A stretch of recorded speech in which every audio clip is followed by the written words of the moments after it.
Kas tave užknisa? Visokie kasdieniai dalykai. Kaimynas, kuris aiškina visam kiemoje, pats tūsina iki paryčių ir dūmina laiptinėje. Vairuotojai, kurie nemato perėjų ir būtinai važiuoja per balą, kai šalia stovi žmogus. Mokyklos tūlikai, kuriuose popieriaus rulonas yra retesnis reiškinys negu pilnas mėnulio užtemimas. Visažiniai mokytojai, kurie lipa ant galvos ir nurodinėja, kaip kalbėti, atrodyti ir net mąstyti. Mokyklos sargas, kuris įsivaizduoja, kad yra kalėjimo prižiūrėtojas.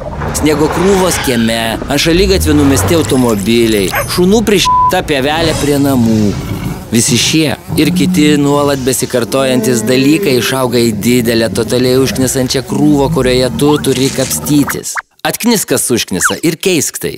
Susirask bendraminčių. Kartu galite nuversti kalnus. Laikas veikti. Parodyk, ką gali. Pasidalink idėjomis ir surask bendraminčių Facebook'e.